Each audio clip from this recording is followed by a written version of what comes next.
2017, Philly unveiled a new pride flag with new black and brown stripes. I met up with Amber Hikes, who led the redesign, to discuss the reasoning and the responses.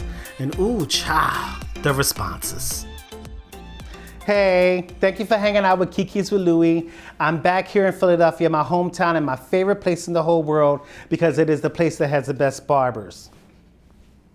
I'm here with Amber Hikes, the Executive Director of the Office of LGBTQ Affairs, one of my favorite people in Philadelphia. Hey. Hey. So thank you for taking the time out of your busy schedule, because Philadelphia stays lit. Oh, it always does. You know how we do. So tell us a little about Amber and your role as Executive Director of the Office of LGBTQ Affairs. Absolutely. So unfortunately, I'm not a native Philadelphian, but I have been in Philadelphia for about 13 years. And so what I understand from Philadelphians is, like, if you have been here for over a decade, you can call yourself a Philadelphian, but you do have to caveat that you were not born and raised here. So I am a Philadelphian, but not born and raised. I'm from Atlanta, but Philly is my adopted home, and it's the place that I call home. I've done a lot of my activism and my advocacy work here in Philly, and I came back to Philly about 2 years, almost 2 years ago, to direct this Office of LGBT Affairs, which is one of only 4 in the entire country. So we're really proud of that, and doing some really great policy, advocacy, and community engagement work for the LGBTQ community. It's so crazy because I remember visiting LA when we were hanging out. Oh yeah. You know, and both talking about what would bring us back to Philadelphia. Wow. And talking about all the things that we missed about Philly. You know, you were trying to make your life in LA, and I in DC. That's right. And now you're back in Philadelphia. And I remember we talked about what we wanted for the city, what we hope for, like, black and brown queer folks here and the larger LGBT community. Yeah. So what does it feel like to be back in this role? I mean, in this city, but in this role. I thought about that night a few times, because we talked about some of the challenges specifically around racism and the tensions that were happening here in Philadelphia, but we really saw kind of spread out around the country. And I got a phone call from the mayor's office out of the blue, maybe 3 months after that conversation. And so that it felt, it was a little confusing at the time, right? But it felt very much like a sign, because you and I had a conversation about the direction that our community, specifically in Philadelphia, but more generally in the country, needed to go in. And then there was this opportunity that really just fell in my lap, an opportunity to lead and engage in this community in a way that I never expected. So it's a blessing, but there are profound challenges, if I'm being honest. I kind of talk about my predecessors and say, obviously I'm standing on the shoulders of giants, but I am also somewhat jealous about being able to do this work during what I called peacetime, because frankly we're in wartime right now. We are sustaining attacks from all sides, especially if you are member of multiple marginalized communities. We are sustaining attacks from all sides, and that means our approach must be different to the work. So policy is not enough, advocacy is not enough. We have to be very much rooted in community in a way that we hadn't been before. Not only are we connected, you know, by our past as lovers of dance music, 90s music, lovers of the dance floor. That's right. But we're also connected by the more pride, more colors. That's right, that's right. Which is the pride flag with the black and brown stripes that debuted with the lead of Amber in Philadelphia about 2 years ago. Yeah. So what was the thought process behind it? God. So when you and I were having that conversation, I mean, we can take it back to LA. When we were having that conversation, we were talking about racism in the LGBTQ community, specifically here in Philadelphia. And there was so much work being done here that frankly, I didn't see being done in other cities. We were having that conversation in LA, and I didn't see the kind of large scale activism in LA that I saw kind of spurring up in Philadelphia. But when we talk about Philadelphia and that issue specifically, we know that our elders have been having this conversation for the last 30 years. We have documented proof that folks have been bringing the issues about racism in this community specifically to the table and to the laps of city government officials for the last 30 years. And at late 2017, I think to mid to late 2016 actually, activists and advocates really brought that again to the surface. And I mean, really, we can say kind of the smoking gun was this video that was released with a neighborhood bar owner who was caught on tape saying the N-word. And it really just further confirmed what people of color have been saying for a very long time, just that racism, both implicit and explicit racism, existed in this community. And so there were protests, there were boycotts, there were call-outs, there were resignations, and we were watching a lot of that happen in our respective cities. And so when I was tapped to come back and lead this office, I knew that we had to have both a symbolic and a substantive approach to address these issues. And so the substantive approach certainly were the hearings that were happening, the protests that were happening. We had legislation that was in the works. But symbolically, I knew we needed to do something from a city perspective that said that we recognize these concerns have fallen on deaf ears in the past, specifically from my office and also from folks higher than me, the mayors before. But it's not going to happen anymore.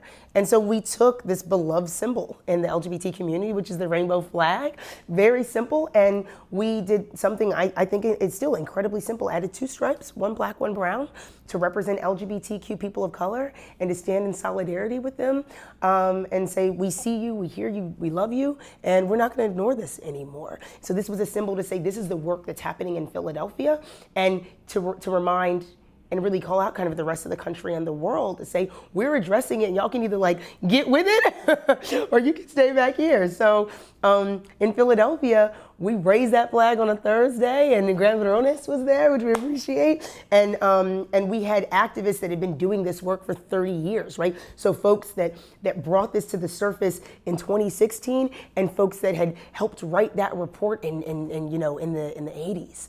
And it was just really beautiful to see kind of the culmination of that. We raised it on a Thursday and then by Friday it had gone national, as you know personally. And we got international by Friday, which you know all too well. Yes. Gran Baroness was here. Thank you for inviting us. Of course. I did not anticipate the international response. It was swift. It was immediate. It was literally immediate. Yes, absolutely. So, most people were supportive. There Absolutely. were folks who did not understand it because they didn't get the Philly context.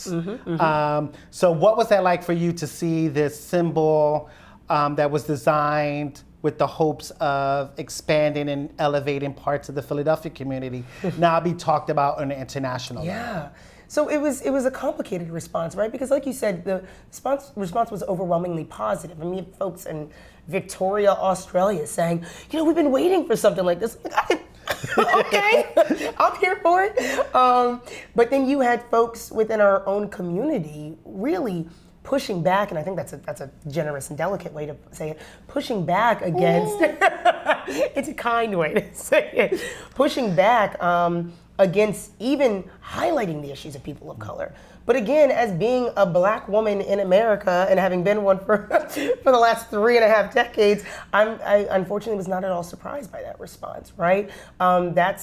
That's how white privilege and white supremacy looks in this country. People say we don't appreciate you highlighting these issues, and so we're going to gaslight you, we're going to say these things don't exist, and we're going to look to shut you down. But I think what it taught me, what was overwhelming the first year, that when people were talking about it, this past June, it was clear that the conversation had shifted. People were talking about it very differently, even the folks that had pushed back. That's right. Now we're framing their questions around, okay, well, explain to me more about the purpose of this. And then with Lena Waithe wearing the flag to the Met Gala, that was a total shift in the conversation. It was huge. I mean, it was, and you're so right. I mean, that's very validating for us in Philadelphia.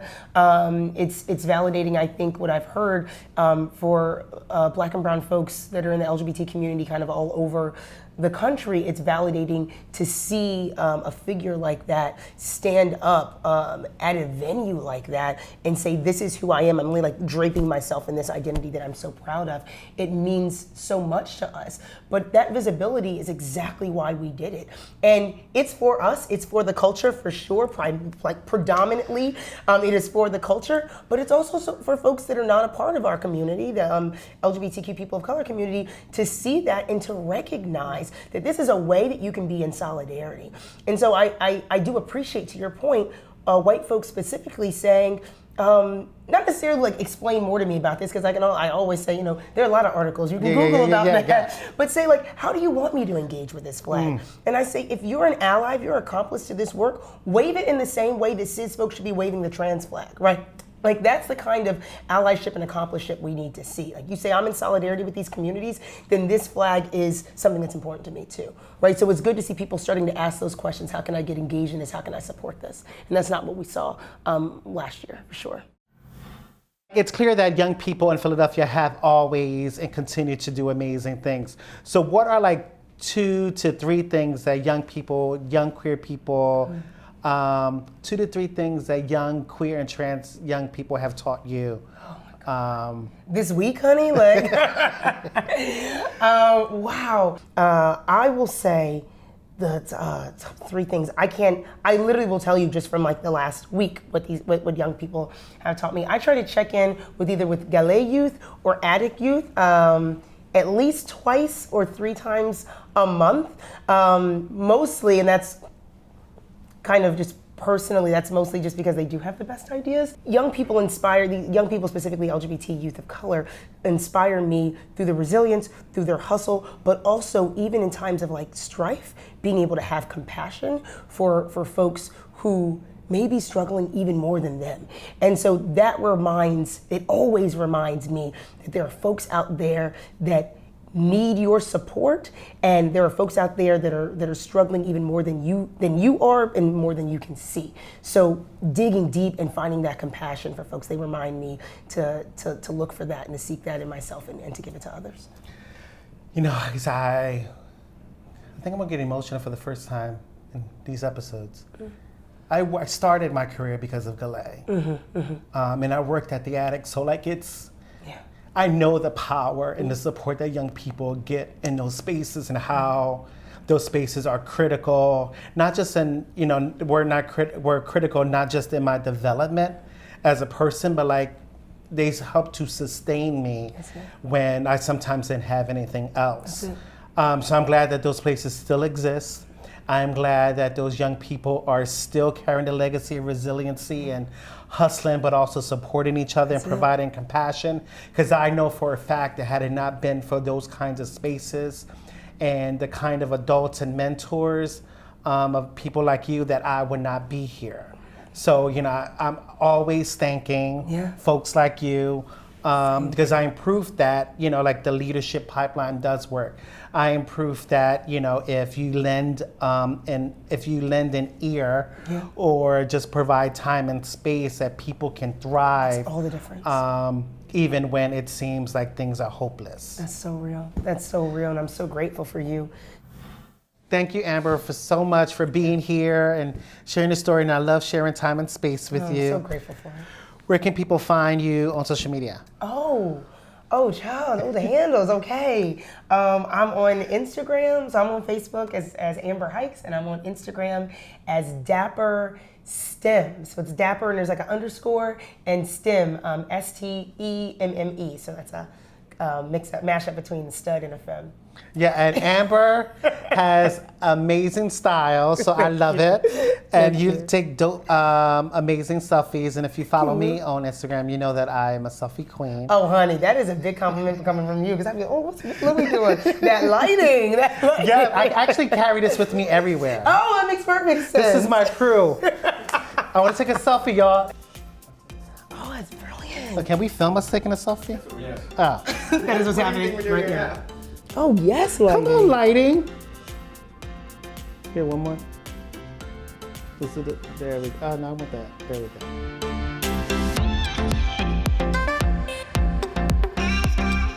Well, this is cute. Louis.